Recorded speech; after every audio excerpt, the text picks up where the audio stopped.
Merci de votre attention. L'actualité ce soir, la proclamation du CEPD ce mercredi. Ils sont nombreux à réussir leur examen, soit un taux de 79,63%. L'ambiance dans les centres décrit la proclamation tout à l'heure en début de journal. Dossier à Goa à suivre encore ce soir. Le rendez-vous pour le forum, c'est du 8 au 10 août prochain, la semaine prochaine. Donc, beaucoup d'organisations de la société civile œuvrent aux côtés des producteurs. Quelle est en fait leur contribution? Bon à savoir, et c'est dans cette édition tout à l'heure. Et puis le Forum international de leadership d'amitié, c'est aussi à Lomé. Grand rendez-vous pour les jeunes cette fois-ci. Voilà, madame, monsieur, le sommaire. Bienvenue, bonsoir à tous. Un étudiant, un ordinateur, cela pourrait rapidement devenir une réalité. Le projet vient d'être présenté aux apprenants à l'université de Cara. C'est le ministre Nick Lebron qui était lui-même devant les étudiants pour ce projet. Galilée est son nom, Nestor Mouchou. Un étudiant, un ordinateur. L'initiative émane du gouvernement togolais à travers le projet Galilée. Il constitue un mécanisme innovant pour accompagner les étudiants des universités publiques du Togo à migrer facilement dans le numérique et le digital dans un contexte dominé par les nouvelles technologies de l'information et de la communication. Le ministre de l'Enseignement supérieur a échangé avec les étudiants de l'université de Cara sur le projet. La jeunesse estudiantine a besoin d'être connectée au monde par le biais justement d'ordinateurs. Nous sommes venus à l'université de Cara leur parler du projet Galilée qui vise à mettre à la disposition des étudiants et étudiantes des ordinateurs à un prix négocié qui soit à la portée des bourses de chacun. Il s'agit d'un projet dédié à l'éducation, à la formation des jeunes.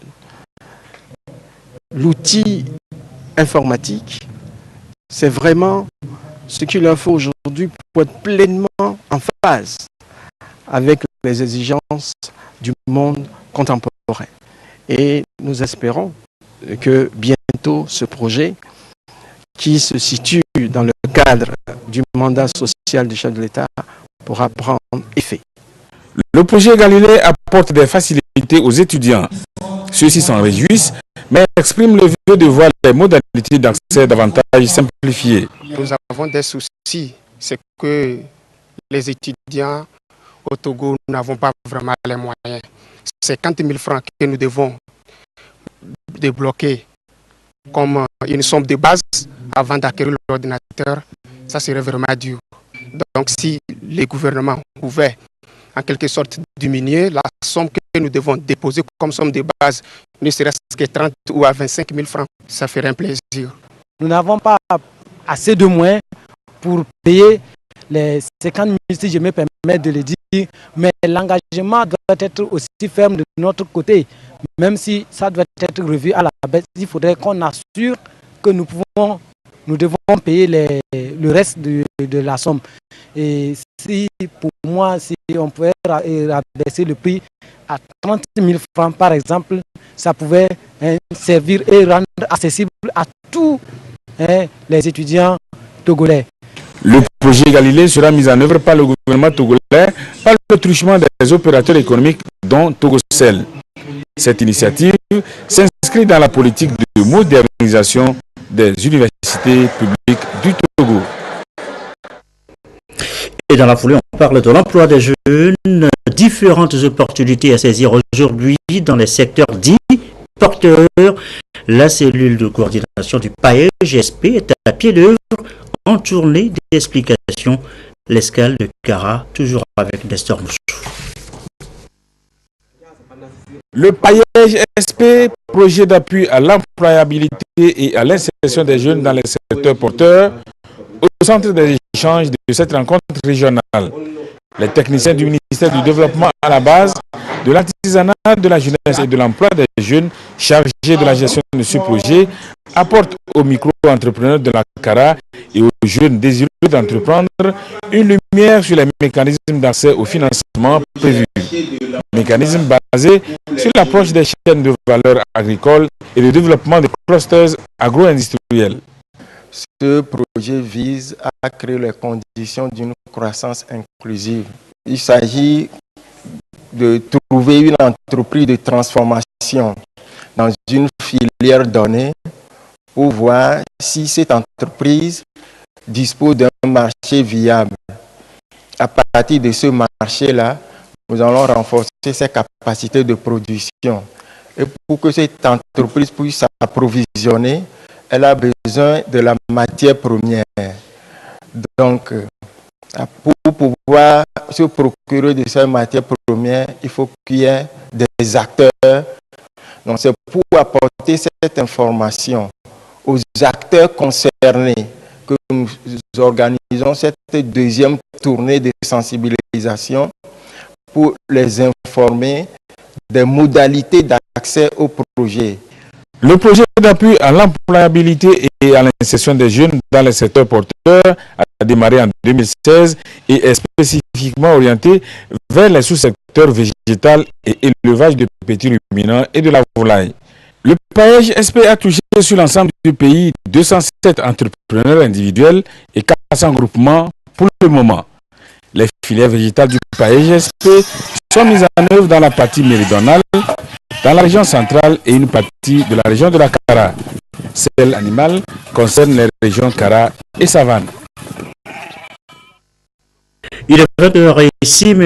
La page AGOA de cette édition d'abord se rappelle l'événement, c'est la semaine prochaine, du 8 au 10 août, ici même à Lomé. Ce soir, on s'intéresse encore aux opportunités qu'offre cette loi américaine. Une question, en quoi AGOA peut être profitable au secteur privé, au public, petits producteurs pour impacter l'économie togolaise à la base. Question, élément de réponse, Augustin Kossi. AGOA représente pour le Togo, à l'instar des 37 autres pays de l'Afrique subsaharienne, une opportunité de croissance et de développement socio-économique. À travers cette loi, plus de 6400 produits seront exportés vers les marchés américains sans droit de douane, ce qui permettra de faire rentrer des devises et donc de la richesse. Il est alors nécessaire d'intégrer tous les acteurs de la chaîne, petits producteurs, artisans et entrepreneurs notamment. Mais ces acteurs ne pourront bénéficier entièrement des opportunités qu'offre l'AGOA que si les entreprises se positionnent comme consolidateurs de leur offre et les accompagnent à produire dans les normes exigées par les marchés américains. Les 38 pays ont donc l'obligation de fédérer leurs efforts et définir des stratégies spécifiques.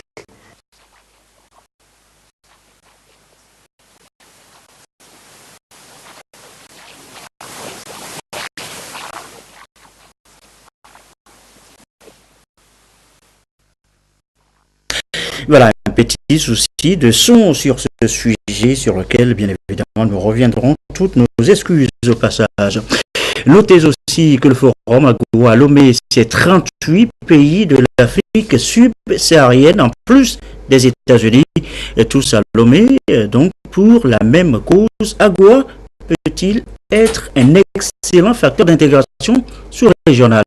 Eh bien, voilà cela dans le dossier à suivre, et c'est avec Luc Essi maintenant. Avec ces nouvelles plateformes portuaires et aéroportuaires, le Togo se positionne plus que jamais dans la sous-région comme un hub pour le transport et la logistique en soutien au commerce intra-régional. Il contribue au renforcement des exportations de l'Afrique vers les États-Unis. Ceci répond aux exigences de l'étendue du marché américain qui oblige les entreprises des pays du continent à converger leurs énergies pour répondre aux attentes du marché et être plus compétitives.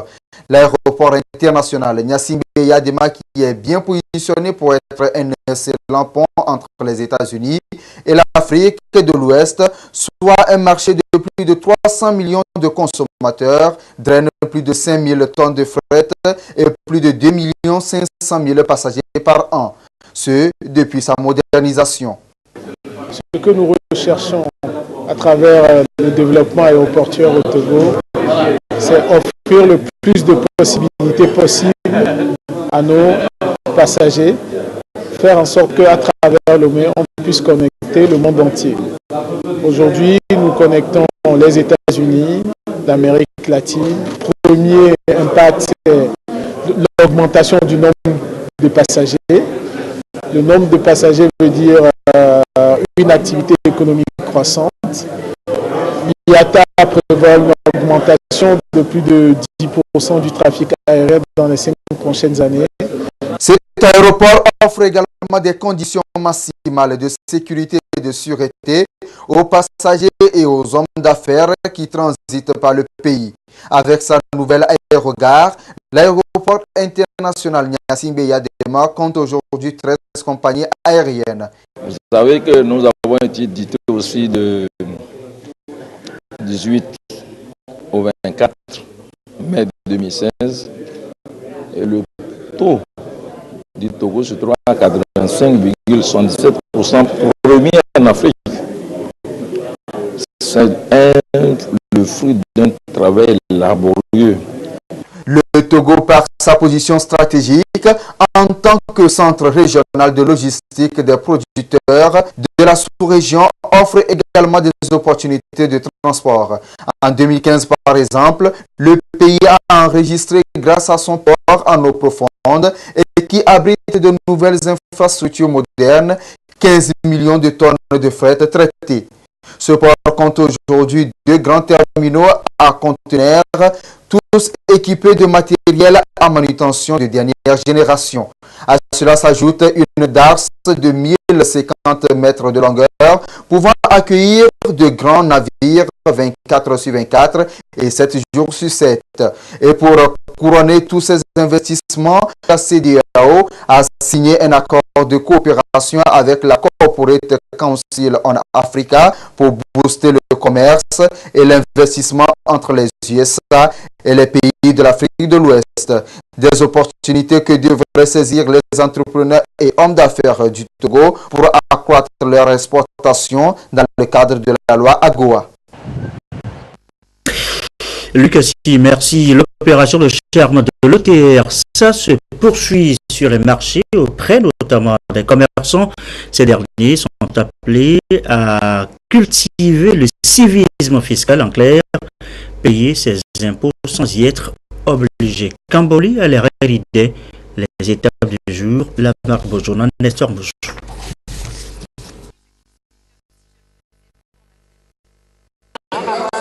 L'Office togolais des recettes a pour mission première la mobilisation substantielle des recettes fiscales pour le financement du programme de développement économique et social du gouvernement. Il se propose d'être un office moderne et efficient de mobilisation des recettes capable d'assurer l'autofinancement des besoins nationaux. Cette sortie de terrain à Camboli consiste à sensibiliser les contribuables sur le civisme fiscal. L'ETR est venu avec des valeurs, avec des principes, avec des objectifs nobles qu'il faudrait respecter. Et ces objectifs, ces valeurs, ces principes essaient d'améliorer davantage et en bien nos relations, nos prestations, nos rapports avec les contribuables, nos rapports avec nos usagers. À Camboli, après d'autres régions et d'autres localités où nous avons livré le même message, et ce qui nous a beaucoup émerveillé, c'est le comportement de nos usagers. À travers les questions, on sent que les gens avaient des préoccupations, on sent que les gens avaient des contributions à nous apporter afin que notre travail aille de bien en bien. La campagne a permis d'expliquer à la population les missions et la valeur de l'ETR et d'attirer l'attention de celle-ci sur les droits et devoirs du contribuable. Nous avons bien suivi la sensibilisation et le débat. Vraiment, c'est une bonne chose. Parce que l'OTL, ce que nous contribuons, c'est pour nous-mêmes. Parce que c'est avec ça que le gouvernement arrive à réaliser les infrastructures, il paye les fonctionnaires, les enseignants, surtout les enseignants qui enseignent nos enfants, qui éduquent nos enfants pour la relève de demain. Donc nous trouvons que vraiment c'est très bon. Améliorer substantiellement son système de communication interne et externe, l'OTR a mis en place une stratégie moderne de communication destinée à faciliter le contact avec les contribuables afin de les amener à un consentement volontaire à l'impôt et de lutter efficacement contre la fraude et l'évasion fiscale. Les femmes des marchés d'El-Hirde dans la préfecture de Tchaoudjo et de Brita Carrefour étaient les premières à être visitées par les membres de la délégation de l'ETR pour une sensibilisation sur le civisme fiscal dénommée « Ma contribution ». L'OTR, à travers cette campagne nationale, donne les raisons pour lesquelles il faut payer ses impôts. Le slogan est « Je contribue pour le développement de mon pays en payant les impôts et taxes et toi ». Donc que chaque femme qui a un revenu contribue selon sa capacité contributive. Quand nous nous adressons aux femmes, nous nous adressons à toute la population car elles sont au centre du développement et c'est à elles de propager ce message de l'OTR qui est la politique de proximité à travers les questions, les doléances que tout un chacun a posées. Nous comprenons qu'aujourd'hui, le problème n'est pas au niveau du paiement. Les gens consentent et adhèrent, mais leur préoccupation est que les activités ne marchent pas. L'impôt est une contribution du citoyen aux charges de l'État. Les femmes des marchés visités ont bien compris le message. Bien que ce soit un droit civique, nous en avons besoin d'une sensibilisation telle qu'on vient de le faire. Il faut sensibiliser la population. Il faut former les gens. Il faut leur dire que c'est un droit de payer ses impôts. Car sans les impôts, le pays ne va pas se développer. Ces campagnes de sensibilisation qui se tiennent dans certains marchés du pays donneront l'opportunité aux femmes d'avoir des informations réelles par rapport aux questions fiscales en vue de les inciter au civisme fiscal. Et puis cette rencontre des acteurs communaux à Terre-Pamé, on parle là aussi de recettes fiscales. C'est une réunion d'évaluation. Les précisions de Sylvain Aboudjou.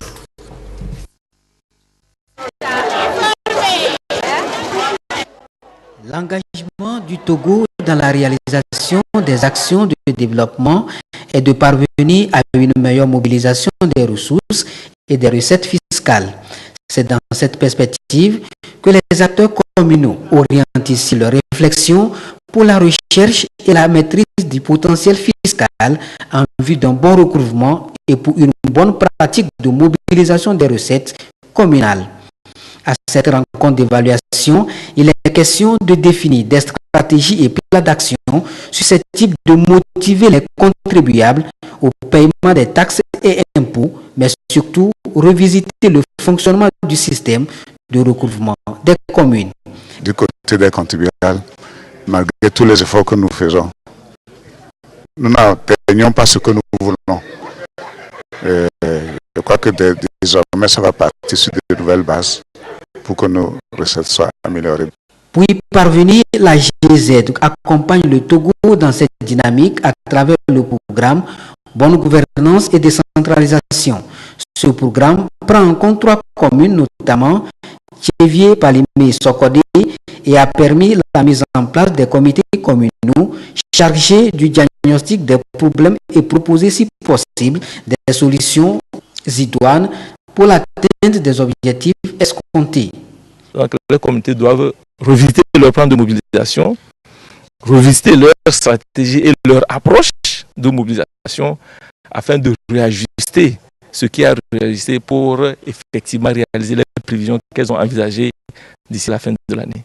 Il faut que les 3 communes qu'elles accompagnent ou que le programme accompagne puissent vraiment être des communes pilotes, des communes leaders en matière de mobilisation de recettes et qui puissent voir leur budget augmenter.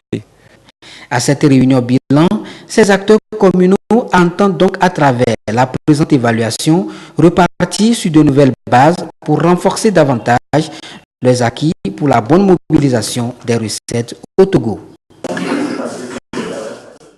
Retour sur la journée du 31 juillet, journée de la femme africaine, malgré les efforts consentis pour favoriser, vous le savez, une autonomisation de la femme et sa participation dans les instances de décision, eh bien, elle reste toujours sous-représentée. Qu'est-ce qui explique cette situation? Des éléments de réponse dans ce dossier de la rédaction, dossier préparé et présenté par Dodo Aré. Les femmes représentent environ 52% de la population togolaise. À Lomé, on les retrouve plus dans le commerce, l'enseignement, la santé et l'administration. Certaines sont chefs d'entreprise, mais de façon globale, les femmes sont peu représentées dans les instances de décision. 17 contre 74 hommes à l'Assemblée nationale et 5 contre 20 au gouvernement. Il y a peu de femmes au gouvernement. Je voulais que ça n'a qu'à avoir au moins la moitié des hommes aussi pour que ça va évoluer. Pour le chef de l'État togolais, il faut faire plus en optant pour une institutionnalisation de cette parité. Beaucoup de défis restent donc à relever pour gagner progressivement ce pari. Les défis à relever ont désormais pour nous le renforcement des capacités des femmes et de leur leadership, la culture de l'excellence académique chez la jeune fille, la promotion de l'alphabétisation fonctionnelle des femmes, surtout en milieu rural, l'encouragement des femmes à avoir confiance en elles-mêmes et à oser, la lutte contre les pesanteurs socio-culturels, la facilitation aux femmes d'un accès à une vie économique plus rassurante, l'encouragement des femmes et des jeunes filles à la vie associative et au militantisme politique. Les recherches menées en 2015 montrent un effectif de 14 968 femmes sur un total de 56 361 enseignants dans le système d'enseignement supérieur et de la recherche. Un progrès à saluer. Il y a un effort qui est fait au niveau de la promotion de la femme, précisément en ce qui concerne la nomination au poste de responsabilité. Et pour preuve, nous avons une directrice de cabinet au ministère. Il y a au niveau de l'université de Lomé, la présidence, il y a Madame la vice-présidente de l'université de Lomé. Et en dehors de ça, il y a des femmes, où je connais bien une, qui est chef de département. Il y a des femmes directrices d'école dès la première année. Il y a un système de tutorat qui soutient toutes les filles inscrites en sciences. Pour parvenir à une participation massive des femmes dans les instances de décision, il faut d'abord résoudre les problèmes à la base liés aux grossesses et mariages précoces qui constituent une source prépondérante de déscolarisation. Des milliers de filles dont l'âge est compris entre 15 et 19 ans ont déjà contracté une grossesse et le taux de fécondité chez les adolescents est remonté jusqu'à 88%.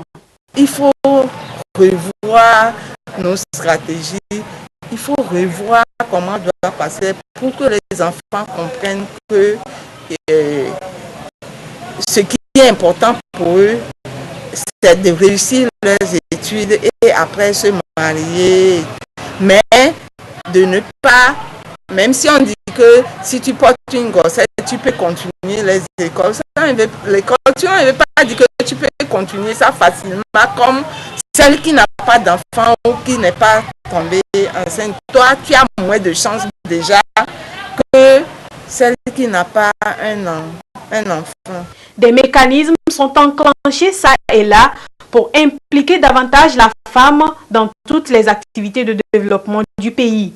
Ce qui passe nécessairement par l'éducation à la base, la promotion de la scolarisation de la jeune fille via des innovations comme la gratuité de l'école, la réduction des frais de scolarisation des filles au secondaire, l'encadrement technique des filles déscolarisées. Des mesures juridiques et institutionnelles ont également été prises pour offrir à la jeune fille plus de chances d'évoluer au même titre que le garçon. Retour également sur les opportunités qu'offre la loi américaine à Goa. Nous en parlions tout à l'heure dans cette édition.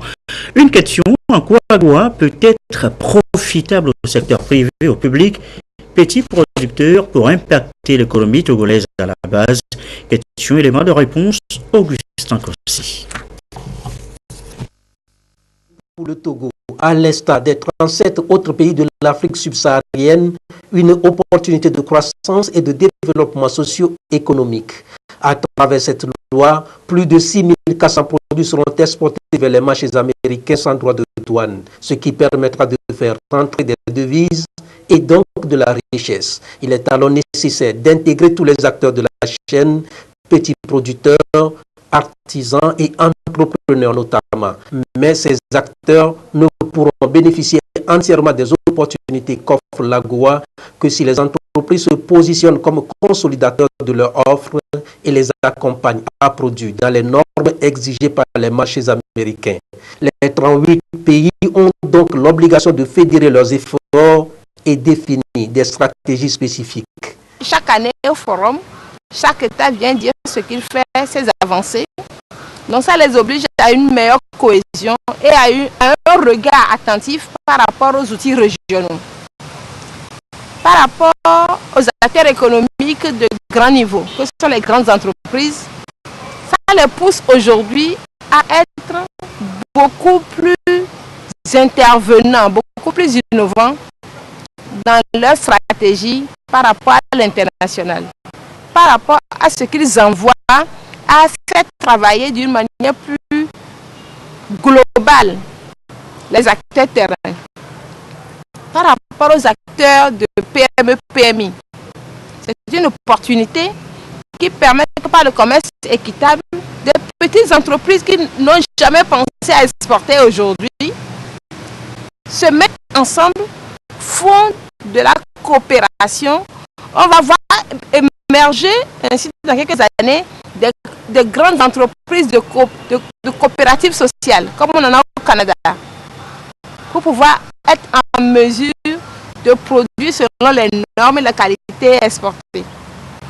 Et ça oblige à la base, les producteurs à la base, à se collecter pour devenir des entreprises sociales, pour aller vers les PME et être capables de produire. Au Togo, l'agriculture contribue au PIB national dans l'ordre de 40%. En plus, avec le programme national d'investissement agricole et de sécurité alimentaire et les différents projets de développement, de petites entreprises agroalimentaires et industrielles ont vu le jour.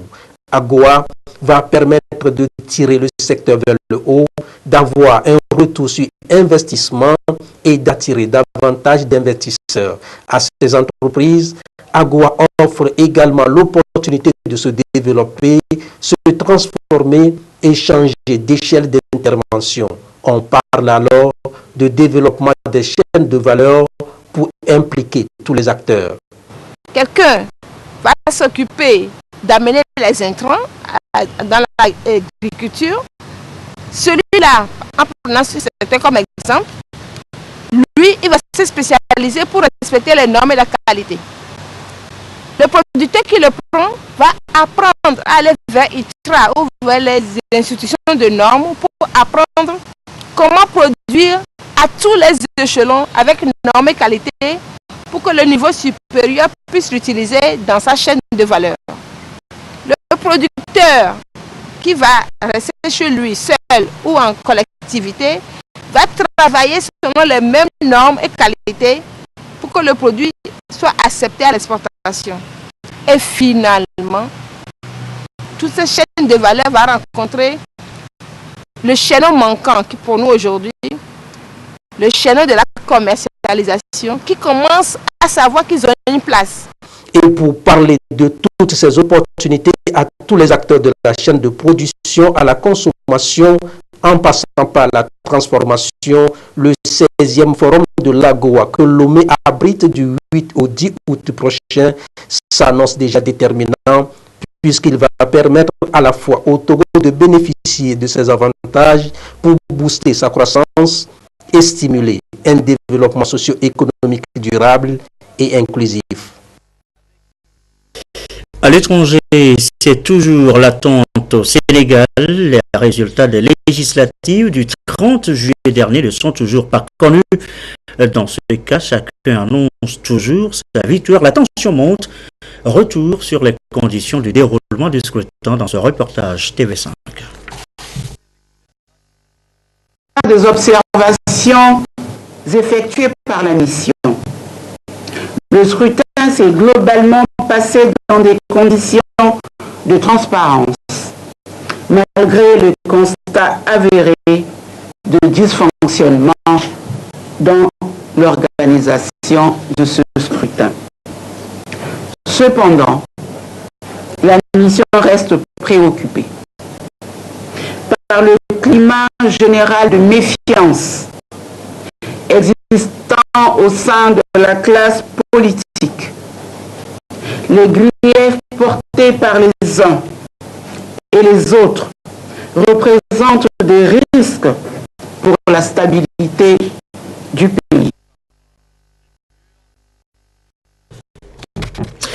Et pour les Kenyans, ce sera le 8 août prochain, l'élection du futur président, des députés, sénateurs, gouverneurs et élus locaux. Un scrutin grandeur nature. Regardez. Et l'inquiétude sur les banderoles. Ces manifestants réclament justice. Qui a tué Chris Msando?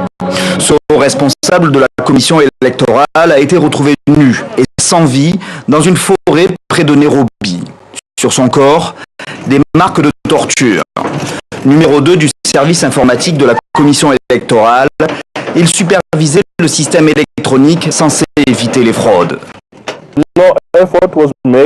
Aucun effort n'a été fait pour camoufler ce crime comme un accident.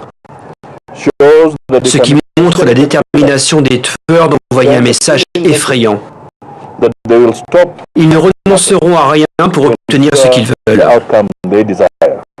Aujourd'hui, ils étaient quelques-uns à manifester dans les rues de la capitale et à chanter à sa mémoire devant le siège de la commission électorale. Cet assassinat n'empêchera pas les élections, assure la commission, même si pour ses membres, la mission n'est pas aisée. Il est vrai que certains d'entre nous reçoivent des menaces de différentes formes. C'est pour cela que nous avons déjà dit que nous devons garantir la sécurité de nos officiers, surtout à l'approche des élections. Pour ce scrutin où sera notamment élu le président du Kenya, L'opposition craint des fraudes, comme elle l'avait dénoncé lors de celui de 2013. Le duel à l'époque était le même, Raila Odinga ou Uhuru Kenyatta. C'est Kenyatta qui l'avait emporté. À quelques jours du vote, les Kenyans préfèrent retourner dans leur village plus sûr. Ils ont tous en mémoire le scrutin de 2007, des élections considérées par beaucoup comme frauduleuses et qui avaient plongé le pays dans le chaos. 1100 personnes avaient alors été tuées.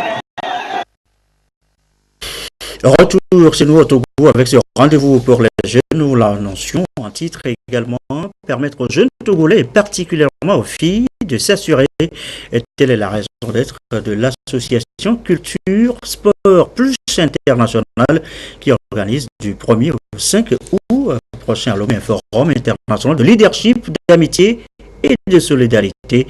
À ce forum, dont les travaux ont été ouverts hier, attendu des centaines de jeunes et des invités de marque. Tiens, Piotba pour le résumé. Jeunesse sans repère ni objectif est en perdition, prise entre les flots de la vie. Dans ce cas, que convient-il de faire?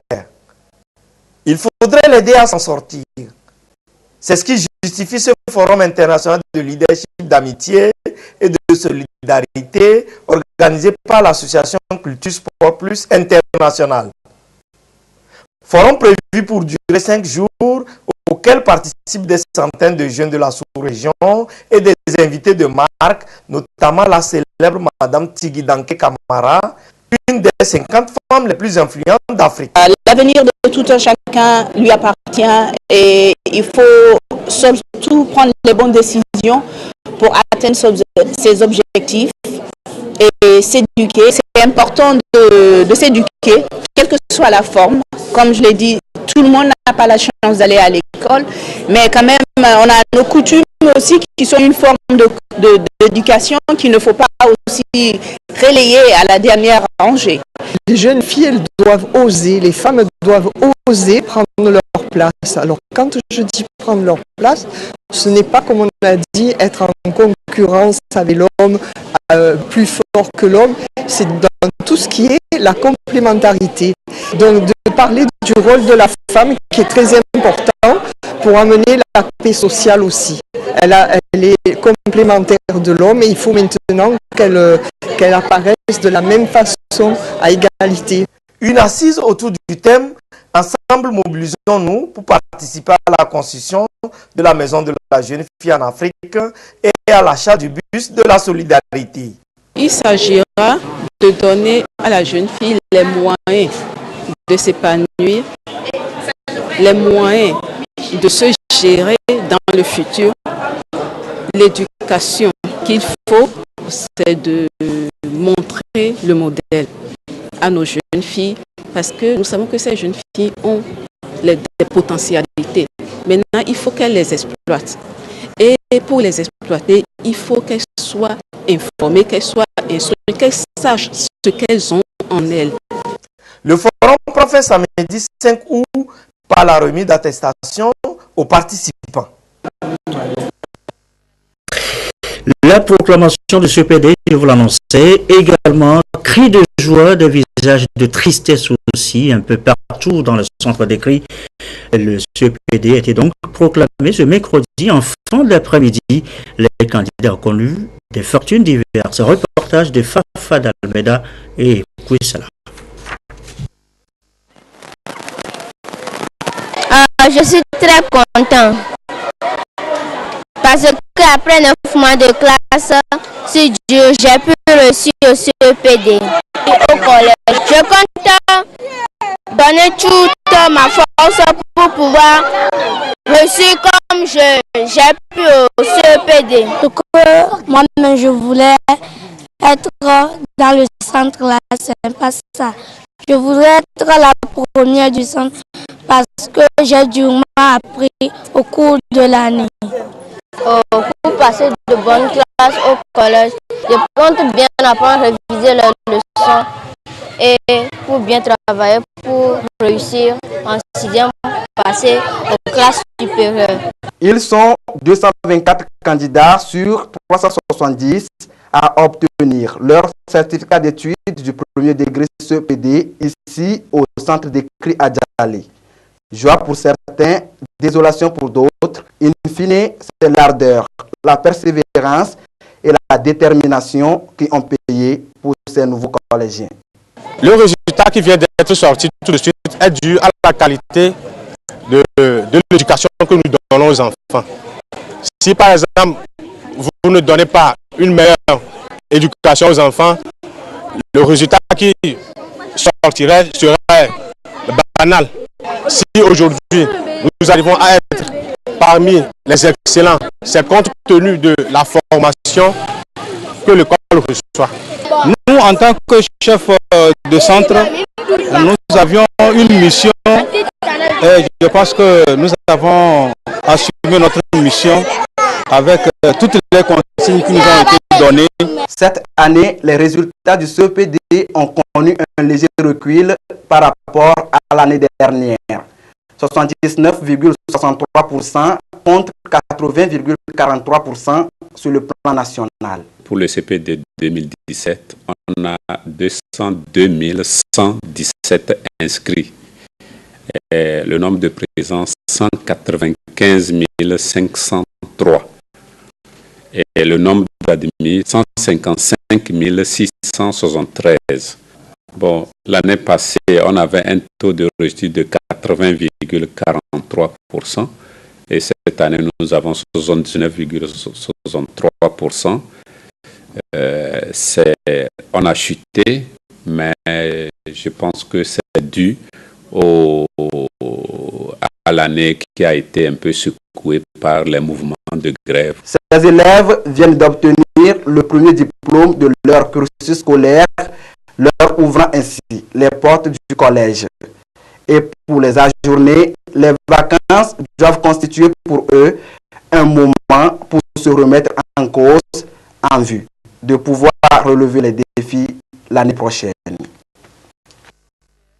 Voilà, on retiendra surtout la joie dans la plupart des foyers ce soir après donc cette proclamation des résultats. C'est donc avec nos tout petits que se referme cette édition du soir. Merci à vous qui nous suivez ce soir encore sur la télévision togolaise et comme d'habitude, toujours fidèlement. Très belle soirée.